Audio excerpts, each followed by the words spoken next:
What's going on, guys? Larry here in my home office. You see my Batman mug. It's a pretty big mug, so I've had a lot of coffee.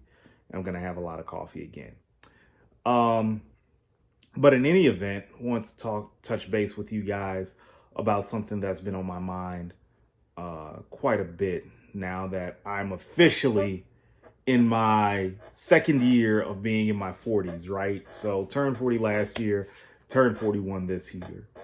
And one of the things that I am finding is that a lot of people shy away from heavy weights as they get older. Like, it's like they trained heavy in their 20s and then they're like, oh, well, I'm just going to do light for a lot of reps. And I'm like, okay, that's fine, but you may as well take jazzercise at that point, in my fucking opinion. So strength training or strength building, having a strength phase in your training at 40 plus, right? Sorry, that kind of came out fuddled up. Having a strength phase in your 40s, right? So when I say strength phase, I think a lot of people are automatically thinking, oh, squat, bench, deadlift. No, let's calm down. I'm not talking about that.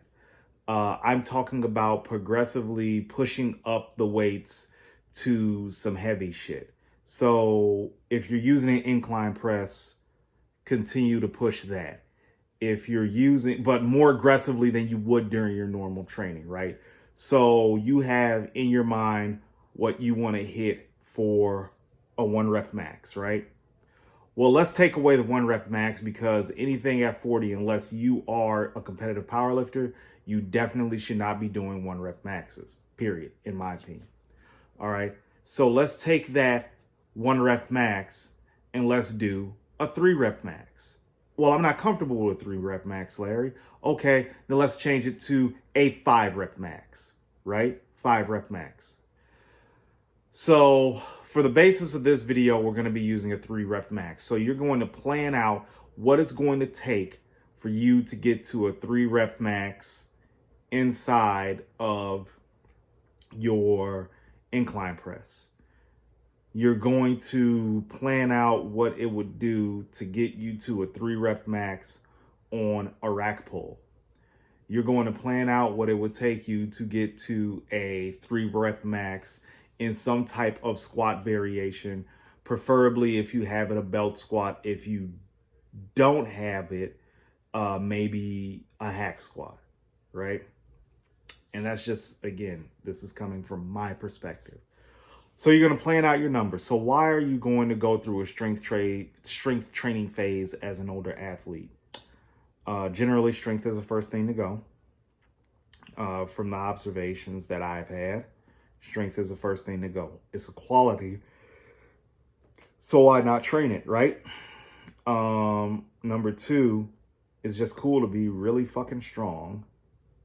And then 3, it sets you up for better muscle building response in later blocks. Now, the length of that phase is totally dependent upon recovery ability. I now think that a strength training phase for an older athlete, if they are a non-competitive powerlifter, should be 6 to 8 weeks. All right. You're going to feel it's going to be a high volume of work. You're going to feel like you ran over by a bus. And I'm not going to get in particulars on how to program it. I'm just telling you why you should include a strength training phase inside of your program. So you're going to feel like you got hit by a bus. You're going to have to increase the amount of eating. Therefore, that will increase your body weight some, but it's going to be solid. So I wouldn't too much worry about it. And then what you want to do is that you want to make sure that all of the other work that's around that main movement is assistance work. Remember, this is a strength training phase. It's not necessarily hypertrophy phase. So you're going to want to pick movements that will push up the incline press, push up your rack dead, and push up your hack squat. Now, if you feel comfortable doing the main lifts, the squat, the regular bench, the regular deadlift, then by all means have at it. However, from my vantage point, there's a risk to reward ratio, and I don't really think that doing the purebred power lifts is a good way to to throw on thickness or get stronger at an older age. So we pick movements that are not going to aggravate us. Now, your movement range can't be very wide because, again, we're talking strength. We're not talking hypertrophy where you have a bigger variety of movements to choose from. So you have to be very selective in what you pick for this strength training phase. So you go through your strength training phase. Again, that sets you up better for your hypertrophy block that you will eventually run. I do not recommend running 2 back-to-back strength phases if you're an older athlete. 1 strength phase every couple of months. So at the most, in my opinion, 2 a year. And the rest should be base building, muscle building style workouts. So that's just my opinion. And another thing, guys, if you're 40 plus, don't shy away from weight on the bar. Don't shy away from the heavy dumbbells. It's going to improve you. You have to get, again, consistent. Adhere to what's on paper as far as your diet and what's on training, and you will flourish. Bottom line.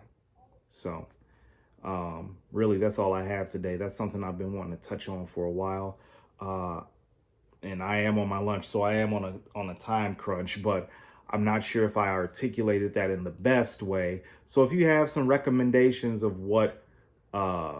if you have some recommendations for a strength training phase for an older athlete, drop them in the comments. Let me know. DM me. I'm a relatively easy person to find, and I have no problem talking with people about this. So until next time, this is Larry Brown broadcasting live from the Bat Cave, and we'll catch you next time.